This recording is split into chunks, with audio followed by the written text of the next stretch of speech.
દિલ્હી કોની? આ સવાલનો જવાબ હવે 5 વર્ષ માટે છે ભારતીય જનતા પાર્ટીની. દિલ્હીવાસીઓએ આપેલા સ્પષ્ટ જનાદેશે દૂધનું દૂધ, પાણીનું પાણી કરી દીધું છે અને સાથે જ દિલ્હીમાં આમ આદમી પાર્ટીના 10 વર્ષના શાસનનો અંત આવ્યો છે. જે પરિણામો આવ્યા છે એનાથી આમ આદમી પાર્ટીને ઝટકો એ લાગ્યો છે કે કેજરીવાલની સાથે મોટા ચહેરાઓએ ઘરે બેસવાનો વારો આવ્યો છે. જે કેજરીવાલ સત્તા માટે આત્મવિશ્વાસમાં રાજતા હતા, દાવો કરી રહ્યા હતા કે જિંદગીમાં પણ ભાજપ જીતી નહીં શકે, એ જ ભાજપે 27 વર્ષ બાદ સત્તામાં વાપસી કરી છે, દિલ્હીવાસીઓને નવા યુગમાં લઈ જવાનું વચન આપ્યું છે. ત્યારે કેવો રહ્યો દિલ્હી માટે પરિણામોનો દિવસ? સૌથી પહેલા એ જુઓ. मैं नरेंद्र मोदी जी को कहना चाहता हूं, मोदी जी इस जन्म में तो आप हमको नहीं हरा सकते दिल्ली के अंदर आम आदमी पार्टी, आपको दूसरा जन्म लेना पड़ेगा, इस जन्म में तो नहीं हरा सकते आप आम आदमी पार्टी को दिल्ली में. દિલ્હીમાં અરવિંદ કેજરીવાલના આ શબ્દો ખોટા સાબિત થયા છે. 2050 સુધી અજય રહેવાના કેજરીવાલના દાવાની હવા નીકળી ગઈ છે.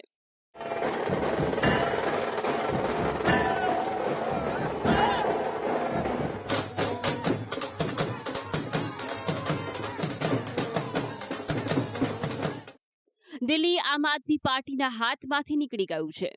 ભાજપ 27 વર્ષ બાદ ફરી દિલ્હીની સત્તા સંભાળશે.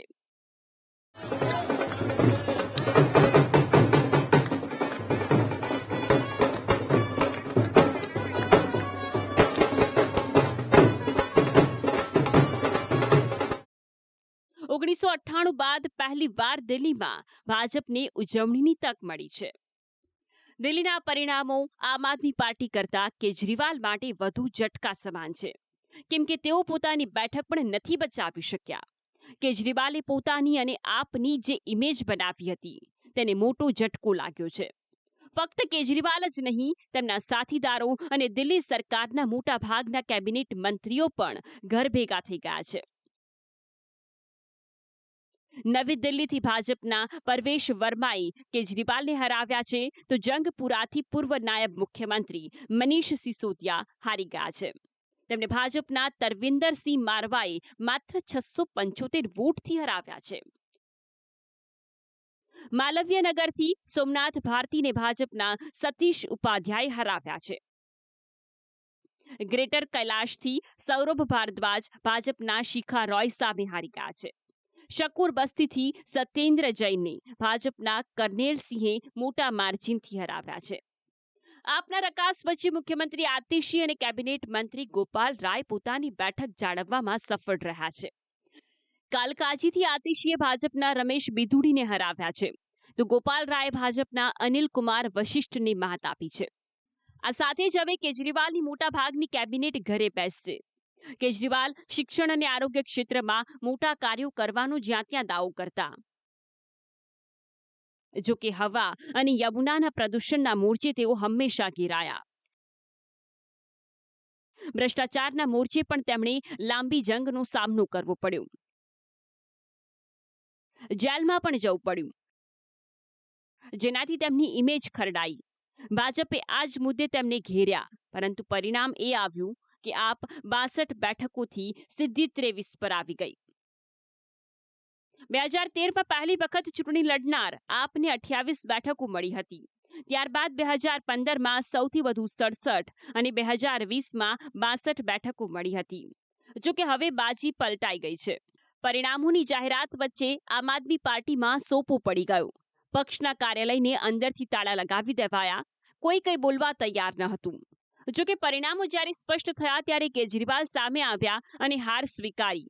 ભાજપને અભિનંદન પાઠવ્યા, પોતાની સરકારના કામ ગણાવ્યા, સાથે જ વિપક્ષમાં બેસીને લોકોની વચ્ચે રહેવાનો વાયદો કર્યો.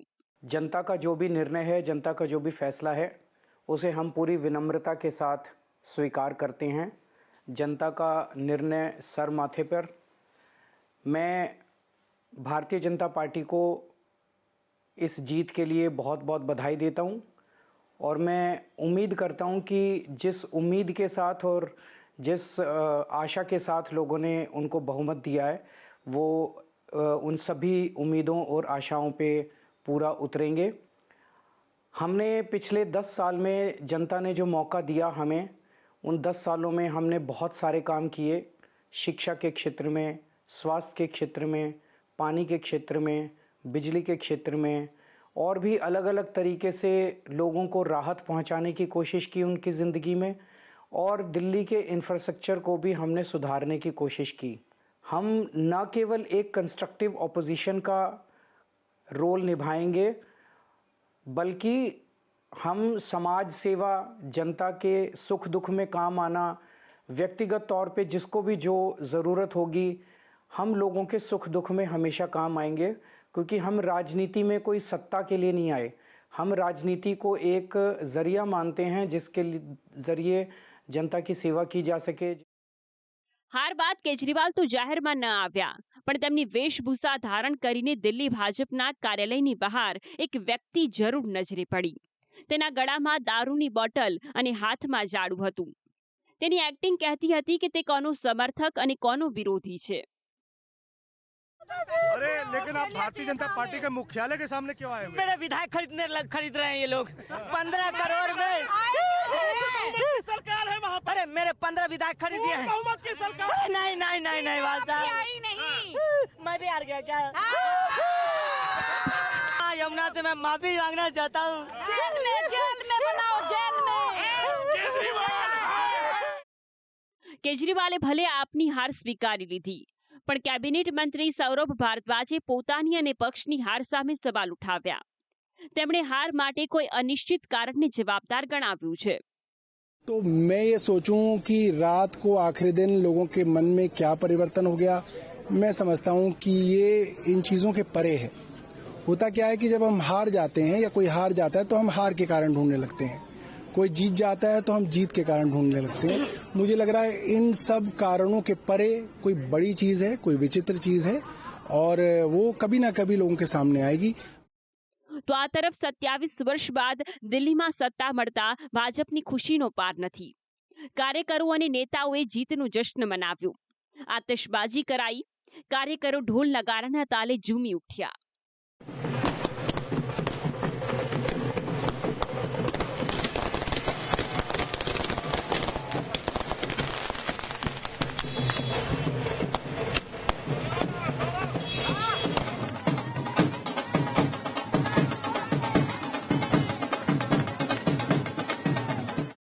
પ્રધાનમંત્રી મોદીએ પણ પોસ્ટ કરીને દિલ્હીના લોકોનો આભાર માન્યો.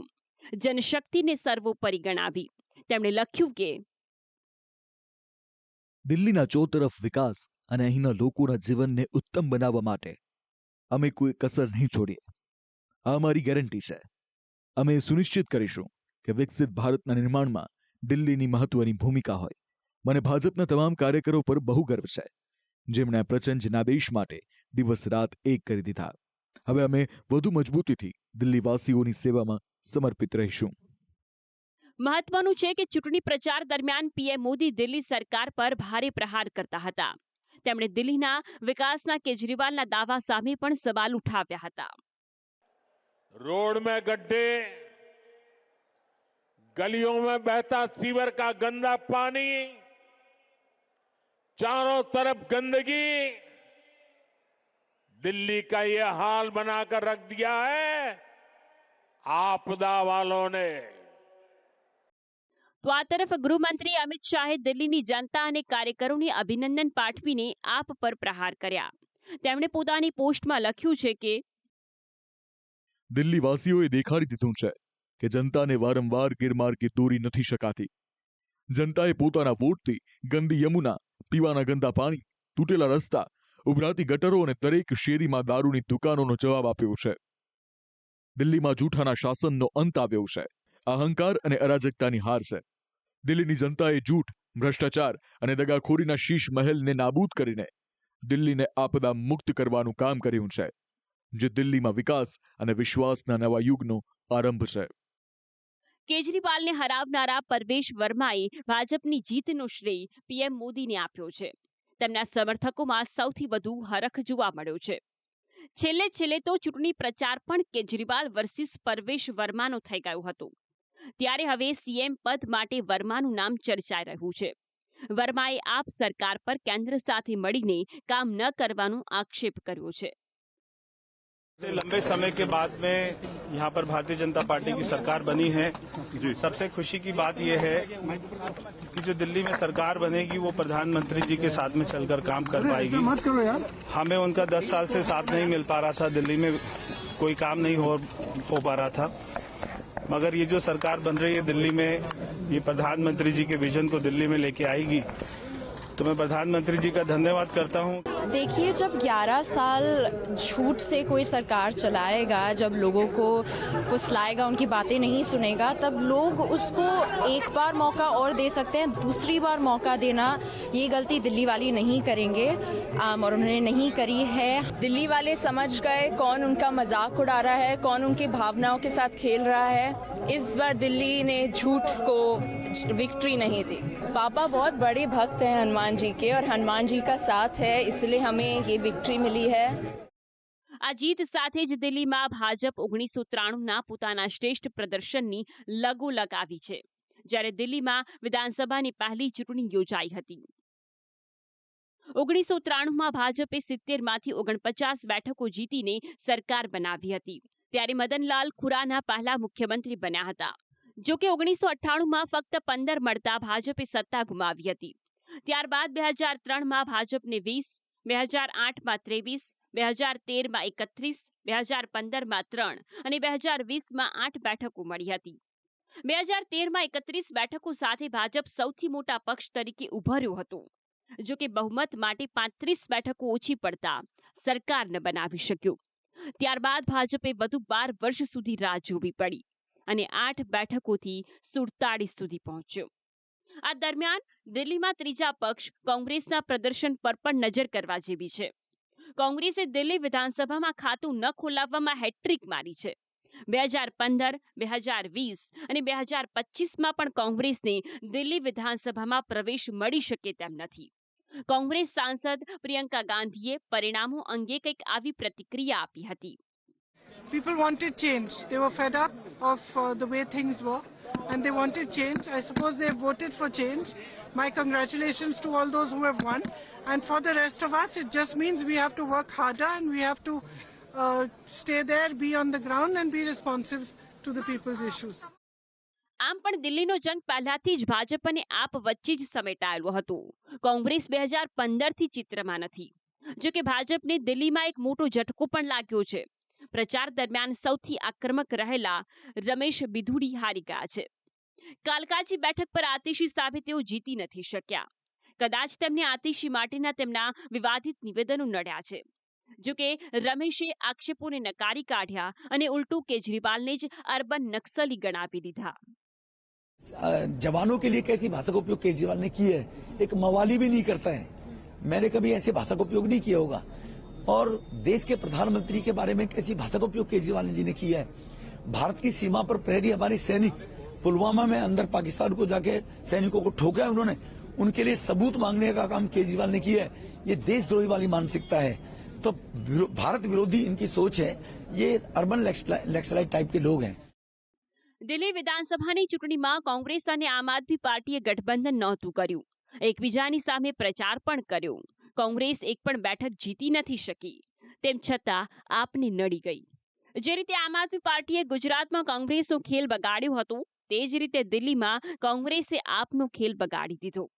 એવી 10 જેટલી બેઠકો છે જ્યાં કોંગ્રેસે આપના હાથમાંથી જીત ખૂંચવી લીધી। આ બાબતને જો આંકડાકીય દ્રષ્ટિએ જોઈએ તો સંગમ વિહાર બેઠક પર આપના ઉમેદવાર ફક્ત 344 મતોથી હાર્યા છે, જેની સામે કોંગ્રેસના ઉમેદવારને 15,863 મત મળ્યા છે। તિમારપુર બેઠક પર આપના ઉમેદવાર ફક્ત 316 મતે હાર્યા છે, જેની સામે કોંગ્રેસના ઉમેદવારને 5,754 મત મળ્યા છે। તિલોકપુરી બેઠક પર આપના ઉમેદવાર 392 મતોથી હાર્યા છે, જેની સામે કોંગ્રેસને 6,147 મત મળ્યા છે। જંગપુરા બેઠક પર મનીષ સિસોદિયા ફક્ત 675 વોટથી હાર્યા છે, તેની સામે કોંગ્રેસને 7,350 મત મળ્યા છે। રાજિંદરનગર બેઠક પર આપના ઉમેદવાર 1,231 મતોથી હાર્યા છે, જેની સામે કોંગ્રેસના ઉમેદવારને 4,015 મત મળ્યા છે। નવી દિલ્હી બેઠક પર કેજરીવાલ 4,099 મતોથી હાર્યા છે, જેની સામે કોંગ્રેસના ઉમેદવાર સંદીપ દીક્ષિતને 4,541 મત મળ્યા છે। માલવ્યનગરથી સોમનાથ ભારતી 1971 મતે હાર્યા છે, જેની સામે કોંગ્રેસને 6466 મત મળ્યા છે. ગ્રેટર કૈલાશ બેઠક પર સૌરભ ભારદ્વાજ 3039 મતે હાર્યા છે, જેની સામે કોંગ્રેસના ઉમેદવારને 6677 મત મળ્યા છે. જો આ 10 બેઠકો પર કોંગ્રેસે આપનો ખેલ ન બગાડ્યો હોત તો પરિણામો રસાકસીપૂર્ણ હોત. જો કે ચૂંટણીમાં જો અને તો હંમેશા રહેતું જ હોય છે. દિલ્હીમાં પણ તેમ જ થયું છે. જો કે આમ આદમી પાર્ટીને વોટ શેરમાં પણ મોટો ફટકો પડ્યો છે. 2020માં જ્યાં આપને 53.57% મત મળ્યા હતા, ત્યાં 2025માં 43.55% મત મળ્યા છે. એટલે કે આપનો 10% વોટ શેર ઘટી ગયો છે. તો સામે ભાજપને આ વખતે 45.89% મત મળ્યા છે, જે 2020માં 38.51% હતા. એટલે કે ભાજપના વોટ શેરમાં 7.5% જેટલો વધારો થયો છે, જે દિલ્હીમાં ભાજપના વધેલા જનાધાર તરફ નિર્દેશ કરે છે. જો કે આપનું માનીએ તો કાર્યકરો હવે બમણા જોરે આગળ વધશે. આમ આદમી પાર્ટી પહેલા પણ કામગીરી કરતી હતી પ્રજા માટે, સત્તા નહોતી ત્યારે પણ કામગીરી કરતી હતી, સત્તા નહીં હોય ત્યારે પણ કામગીરી કરતા રહેશું. જરૂર નથી કે એક રાજ્યમાં સત્તાથી વિમુખ થવાથી આમ આદમી પાર્ટીનો કોઈ કાર્યકર્તા નિરાશ થશે અથવા તો એક કામ એનો અટકી જશે પ્રજા માટે. અમે બમણા જોરથી પ્રજાની વચ્ચે જવાના છીએ, બમણા જોરથી પ્રજાની વચ્ચે કામ કરીશું. હવે સવાલ એ ચર્ચાઈ રહ્યો છે કે દિલ્હીનો મુખ્યમંત્રી કોણ હશે? ભાજપ કોના પર પસંદગીનો કળશ ઢોળશે? ચહેરો જાણીતો હશે કે પછી ભાજપની રણનીતિ પ્રમાણે લો પ્રોફાઇલ? આ સવાલનો જવાબ 10 દિવસમાં મળી શકે છે. બ્યુરો રિપોર્ટ, સંદેશ ન્યૂઝ. દિલ્હીનો જનાદેશ તો આવી ગયો છે. હવે વારો ગુજરાતનો છે, જ્યાં સ્થાનિક સ્વરાજની ચૂંટણીને હવે ગણતરીના દિવસો બાકી રહ્યા છે. દિલ્હીના પરિણામોથી સવાલ ઊભો થયો છે કે ગુજરાતના પરિણામ પર એની અસર પડશે કે કેમ? અને આ જ બાબતે ત્રણેય મુખ્ય પક્ષોના નેતાઓ સાથે અમે વાત કરી. કોનો શું દાવો છે, શું આત્મવિશ્વાસ છે, હવે એ જુઓ. ગુજરાતમાં સ્થાનિક સ્વરાજની ચૂંટણીના મતદાનને આડે હવે એક સપ્તાહનો સમય બાકી છે. ત્યારે દિલ્હી વિધાનસભાની ચૂંટણીના પરિણામોએ ચર્ચા જગાવી છે કે ગુજરાતમાં શું થશે. સ્થાનિક ચૂંટણીઓમાં 200થી વધુ બેઠકો ભાજપની તરફેણમાં બિનહરીફ થઈ છે. ત્યારે હવે દિલ્હીના પરિણામોએ ભાજપના આત્મવિશ્વાસમાં વધારો કર્યો છે. દિલ્હી ભાજપના પ્રભારી અને વેજલપુરના ધારાસભ્ય અમિત ઠાકરનું માનીએ તો ગુજરાતમાં પણ દિલ્હીનું પુનરાવર્તન થશે. હરિયાણાની અસર મહારાષ્ટ્રમાં દેખાય, મહારાષ્ટ્રની અસર દિલ્હીમાં દેખાય, દિલ્હીની અસર દેશમાં જ્યાં ચૂંટણી હશે ત્યાં દેખાશે. સ્થાનિક સ્વરાજ્યની ચૂંટણી એ ગુજરાતમાં ભાજપના જે મૂળિયા ઊંડા છે એના કારણે જીતવાની છે. પણ આ જીતથી સામાન્ય કાર્યકર્તાનો જે ભરોસો છે, જે વિશ્વાસ છે, એ સાતમા આસમાને પહોંચશે. આ તરફ કોંગ્રેસનો દાવો છે કે દરેક ચૂંટણી અને તેના મુદ્દા અલગ હોય છે. દિલ્હીના પરિણામોની અસર ગુજરાતની સ્થાનિક સ્વરાજની ચૂંટણી પર પડવાની શક્યતાને કોંગ્રેસે નકારી નાખી છે. કે સ્થાનિક નાગરિકોને 15 વર્ષ 20 વર્ષથી નગરપાલિકાના શાસકો કોણ હતા? ભારતીય જનતા પાર્ટીના શાસકો. દેવાળીઓ વહીવટ કોણે આપ્યો? ભાજપાએ આપ્યો. તો ભ્રષ્ટાચાર કોણે કર્યો? ભાજપાએ કર્યો. લોકોની સુવિધા કોણે છીનવી લીધી? ભાજપાએ છીનવી લીધી. એટલે નાગરિકો એનો જવાબ માગશે અને કોંગ્રેસ પક્ષે મુદ્દા લઈને લોકો વચ્ચે જાય. અને મને પૂર્ણ વિશ્વાસ છે કે સ્થાનિક સ્વરાજની ચૂંટણીની અંદર કોંગ્રેસના પંજા ઉપર ઉભા રહેલા ઉમેદવારને લોકો આશીર્વાદ આપશે. આમ આદમી પાર્ટીનો પણ દાવો છે કે દિલ્હીના પરિણામોની ગુજરાતમાં અસર નહીં પડે. ઈસુદાન ગઢવીએ દાવો કર્યો છે કે ચૂંટણીમાં આપનું પ્રદર્શન ઘણું સારું રહેશે. અને એક રાજ્યમાં કંઈ 2% ઓછા આવે સરકાર જાય એનાથી કોઈ બીજા રાજ્યોમાં એટલું એ નથી હોતું. આ રાષ્ટ્રીય પાર્ટી છે, આમ આદમી મજબૂતાઈથી લડશે, મજબૂતાઈથી જીતશે. સ્થાનિક સ્વરાજ્યની ચૂંટણીમાં પણ મને લાગે છે કે ગુજરાતની જનતા આમ આદમી પાર્ટી ઉપર વિશ્વાસ મૂકશે અને ખૂબ સારા પરિણામ આવશે. કોના દાવામાં કેટલો દમ છે એ 10 દિવસ બાદ સામે આવી જવાનું છે. જો કે વિધાનસભા અને લોકસભાની ચૂંટણીના પરિણામો પોતાનામાં ઘણું બધું કહી દે છે. બ્યુરો રિપોર્ટ, સંદેશ ન્યૂઝ.